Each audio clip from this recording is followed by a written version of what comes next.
மீரா சாவா இருக்கட்டும், அதே போல நீதியரசர் ஜி.எம். அக்பரி அவர்களாக இருக்கட்டும், எளிய மக்களுக்கு கல்வியை எப்படி கொண்டு போய் சேர்ப்பது, இப்னு சவுத், நம்முடைய முன்னாள் துணைவேந்தர் சாதிக், இப்படி எல்லோரும் எதை சிந்தித்துக் கொண்டிருக்கிறார்கள்?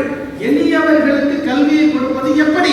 இந்த புதுக்கல்லூரி அவர் எப்படி நன்றியோடு நினைவு கூர்ந்தார். நம்முடைய நடுவர் உத்தமபாளையம் கருத்தராவுதர் கல்லூரி இல்லை என்றால் நான் இங்கே நடுவராக வந்திருக்க முடியாது என்று, அதிராமட்டம் காதர் மொய்தீன் கல்லூரி இருந்தால் இல்லாமல் போயிருந்தால் எத்தனையோ பேருக்கு கல்வி கிடைத்திருக்காது. இந்த புதுக்கல்லூரி இல்லாமல் போயிருந்தால் எனக்கு புதிய பயணமே தொடங்கி இருக்காது. கல்வி பெற்றவருடைய நிலைமை எப்படி இருக்க வேண்டும்? நான் பள்ளி பருவத்திலே 11ஆம் வகுப்பிலே முதலில் பரிசு என்று மேடையிலே ஏறி வாங்கியது நம்முடைய நடுவர் ஐயா தீமூர்த்தன். அவர் நடுவர், எல்லா மனங்களிலும் தமிழை நடுவார். அவரும் பரிசு வாங்கினேன். பள்ளி மாணவனாக கால் சட்டை பருவம் மாறிய பருவத்திலே வாங்கினேன். இன்றைக்கு அவர் பக்கத்திலே அமர்ந்து பட்டிமன்றத்திலே பங்கேற்கின்ற வாய்ப்பை இறைவன் தந்திருக்கின்றார். அவருடைய தமிழ் அது உரைநடையா கவிநடையா என்று தனி பட்டிமன்றம் நடத்த வேண்டும். ஆனால் அவர் மீது உள்ள நேசிப்புக்கு ஒரு காரணம் என்ன தெரியுமா? அவர் எங்கள் தலைவர். ஏன்? கவிஞர்களின் கவிஞன் கவிக்கோ அப்துல் ரஹ்மான் நேரடி வழிகாட்டுதல் பணியாற்றினார். அவர் எங்க ஊர்ல போஸ்டர் அடிக்கும் போது ஜூனியர் கவிக்கோ வருகிறார் என்று ஒட்டியிருந்தார். அதுவெல்லாம் அவர் நேசிப்பதற்கு காரணம் இல்லை. ஒரு சூழலிலே சமுதாயத்திற்கான கள போராட்டத்தில் நின்றதற்காக எங்கள் இயக்க தலைவர், சட்டமன்ற உறுப்பினர், அன்றைக்கு பேராசிரியர் அந்த ஜவாஹிருல்லா அவர்களை, பேராசிரியர் முனைவர் எம்.என். ஜவாஹிருல்லா அவர்களை காவல்துறை கண்காணிப்பாளர் அலுவலகத்துக்கு அழைத்து போய்விட்டார்கள். வேலூர் வாணியம்பாடியிலே பேராசிரியராக இருந்தவர். இப்போ எனக்கெல்லாம் நடந்திருந்தா எத்தனை பட்டாசு வெடிக்கும் தெரியுமா? அது ஒரு பெரிய அளவு. அன்றைக்கு ஒரு குட்டி தீபாவளியே கொண்டாடப்படும். பிடிச்சிட்டாங்களா இவ்வளவு மாட்டாம இருந்தது. அன்பு சகோதரர்களே, அன்றைக்கு பேராசிரியர்களை திரட்டி சென்று ஏயூடி அமைப்பின் பொறுப்பாளராக இருந்து என்னுடைய பேராசிரியரை இங்கே அழைத்து வருவதற்கு உனக்கு என்ன உரிமை இருக்கின்றது என்று காவல்துறை கண்காணிப்பாளருடைய சட்டையை பிடிக்காத முறையாக எங்கள் தலைவரை மீட்டு வந்து தமிழ் பணிக்கும் தமிழ் சமுதாயத்திற்கு பணியாற்றியும் தந்தவர் என்பதை நான் இந்த இடத்திலே என் தலைவரின் சார்பில் என்று நினைவு கூறுகிறேன். இந்த நன்றி உணர்வை நல்ல செய்தியை நீங்க ஞாபகப்படுத்துறீங்க. இருந்தாலும் ஜவாஹிருல்லா வர்ற பொழுது, இஸ்லாமிய கல்லூரிக்கு வர்ற பொழுது இன்டர்வியூவில் அந்த நேர்முகத்தில் உட்கார்ந்துருக்கேன். ஒரே கேள்வி, ஒரே பதில் தான். எம்பிஏ படிச்சிருக்கீங்க நீங்க. ஜவாஹிருல்லா பற்றி கேட்ட கேள்வி, இஸ்லாமிய கல்லூரி நிர்வாகம், எம்பிஏ படிச்சிருக்கீங்க நீங்க. ஒரு ஃபேக்டரியோட நிர்வாகத்துக்கு போகாம ஒரு கல்லூரிக்கு ஏன் வர்றீங்கன்னு கேட்டாங்க. நான் ஹலாலான வருமானத்திற்காக ஒரு ஆசிரியர் படிக்க வருகிறேன் என்று சொன்ன ஒரு பதிலுக்கு இஸ்லாமிய கல்லூரி அன்றைக்கு பணிவாக. இத்தகைய பணப்பான்மை என்று சொன்னார்களா? இன்றைக்கு இன்றைய என்ன? அங்கே நீங்கள் அமைச்சரிடம் 45 லட்சத்தை பார்த்தீர்கள். நீங்கள் கல்வி வல்லவருடைய கதையெல்லாம் சொல்ல ஆரம்பித்தால் என்ன வாகும் என்று எனக்கே தெரியாது. பல இடங்களிலே மோதினாக பள்ளிவாசலிலே பணியாற்றிய மோதினுடைய மகனாக உடன்குடியிலே ஒருவேளை உண்டு ஒருவேளை உண்ணாமல் படித்த ஜலால் அவர்கள் கலெக்டர் ஜலாலாக, மாவட்ட ஆட்சியர் ஜலாலாக மாறினார். அந்த எளியவருக்கு வாய்ப்பு இருந்தது.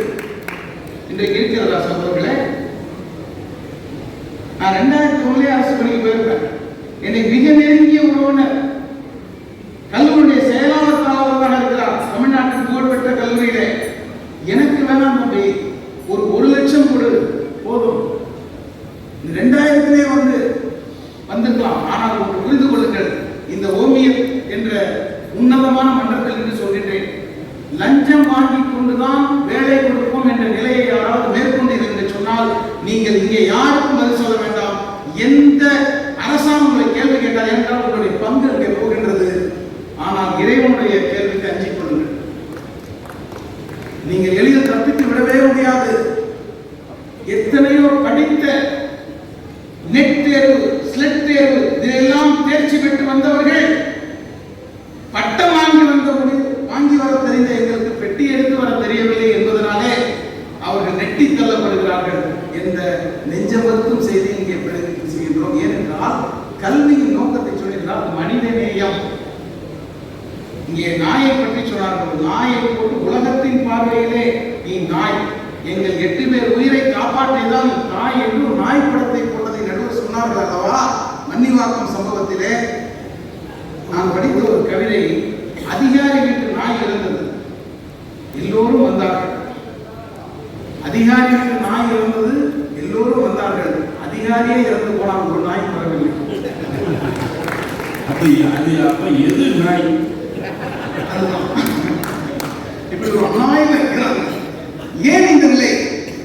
நமக்கு இதனால் என்ன, ஒரு இறப்புக்கு போனால் கூட அதில் நமக்கு என்ன பயன் என்று எண்ணக்கூடிய சுயநல உலகம் வளர்ந்து கொண்டிருக்கும் போதிலே இந்த புறச்சூழல் கல்வியின் நோக்கம் என்பது என்ன?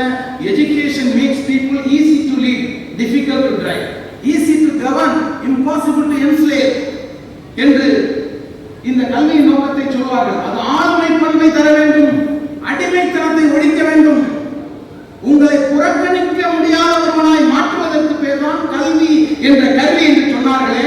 ஆசிரியர்களே அரை அடிமையாகி 50 லட்சம் கொடுத்து வந்திருக்கிறமே, அடுத்த மெமோ கொடுத்தா எங்க போவோம் நினைத்துக் கொண்டு அரை அடிமையாக நின்று பாடம் நடத்தினால் நீங்கள் சுதந்திரத்தை காக்கும் மாவீரர்களை எப்படி உருவாக்க முடியும்? இந்த புது கல்வியில நன்றியோடு இருக்கிறேன் என்று சொன்னால் இங்கே மாவீரர்களாக இருந்த பேராசிரியர் இன்புலாவிடமும் தமிழர்களிடம் நான் தமிழை பெற்றவன், தமிழை பெற்றவன். இந்த புது கல்லூரி தந்த கூட்டம் போராளிகளோடு என்னை கொண்டு வந்து நிறுத்தியது. எப்படி ஒரு பேராசிரியர் பாதிக்கப்படும் பொழுது காவல்துறை தலைவரோடு மோதுவதற்கு நம்முடைய காதலையா தயாரானாரோ, அதுபோல இங்கே நான் மாணவனாக இருந்த போது 97 ஒரு நள்ளிரவு பொழுதிலே காவல்துறை என்னை கடத்தி சென்று ஒரு காட்டிலே வீசப்பட்ட இடத்துக்கு பேர் தமிழ்நாடு மருத்துவமனையாக இருந்தது. இப்போது குளோபல் மருத்துவமனை. ஒரு நள்ளிரவிலே கண்டெடுக்கப்பட்டு வீட்டு வரப்பட்டு இந்த புதுக்கல்லூரியிலே இந்த முரளி அருள் ஐயாவுக்கெல்லாம் தெரியும், ஒரு 10 நாள் கல்லூரியில வேலை நிறுத்தமே நடந்தது. இந்த கல்லூரி என் பின்னால் நின்றது, அதனால் நான் இங்கே நிற்கிறேன். இப்படி சரியான நெறியான ஒழுங்கான போக்குடையவர்களுக்கு பின்னால் நாம் நிற்க வேண்டும் என்ற எண்ணம், அலட்சியம் நமக்கு இருக்கின்றதா? தனி மனித உயர்வு என்றால் எப்படி தெரியுமா? இங்கே நம்முடைய நடுவர் அப்துல் காதர் ஐயா இருக்கார், அவருடைய மாணவர் ஜாகிர் ஹுசைன் வந்து அமர்ந்திருக்கிறார். இந்த ஜாகிர் ஹுசைனுடைய மகனார் குலாம் நபி ஆசாத் என்னுடைய மாணவர் இந்த புதுக்கல்லூரியிலே இங்கே வந்து அமர்ந்திருக்கிறார்கள். இது 2 பேர் உட்கார்ந்து செய்திகள்.